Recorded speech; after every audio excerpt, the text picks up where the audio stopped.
અંકલેશ્વર નજીક national highway number 48ને અડીને આવેલા સ્ક્રેપના માર્કેટમાં હોળીના દિવસે આગ ફાટી નીકળી હતી। એક ગોડાઉનમાં લાગેલી આગ વિકરાળ સ્વરૂપ ધારણ કરતા એક પછી એક સ્ક્રેપના 8 જેટલા ગોડાઉન આગની ચપેટમાં આવી ગયા હતા, જેને કારણે અફરાતફરીનો માહોલ સર્જાયો હતો।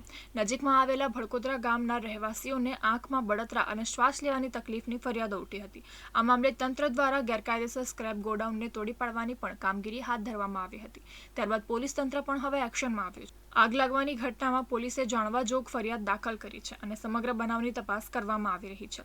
તપાસ દરમિયાન સ્ક્રેપના માર્કેટમાં જો કોઈ શંકાસ્પદ અથવા ગેરકાયદેસર ગતિવિધિ દેખાશે તો તેની સામે પગલાં લેવામાં આવશે।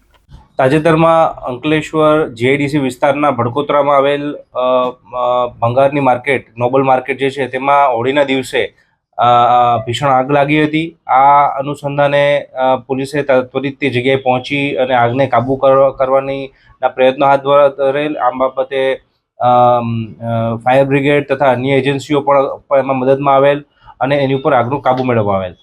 ત્યારબાદ પોલીસે આ પ્રકારની ઘટનાઓને કાબૂમાં લેવા માટે તથા ફાયરની સેફટી રહે તેના માટે આ ઘટના અનુસંધાને જાણવાજોગ દાખલ કરી છે અને આ જાણવાજોગની તપાસ અત્યારે પોલીસ દ્વારા હાથમાં ધરવામાં આવી છે અને આના કયા કયા કારણોથી આવી આગ લાગી હતી અને આના માટે કોણ કોણ જવાબદાર હતું અને ભવિષ્યના આવી પ્રકારની આગને કેવી રીતે કાબૂમાં રાખી શકાય તે બાબતે આ તપાસના અંતે પોલીસ દ્વારા કાર્યવાહી કરવામાં આવશે તથા જાણવાજોગની તપાસ દરમિયાન જો કંઈ પણ ગુનાહિત મળી આવશે તો એ બાબતે પણ કાયદેસરની કાર્યવાહી કરવામાં આવશે।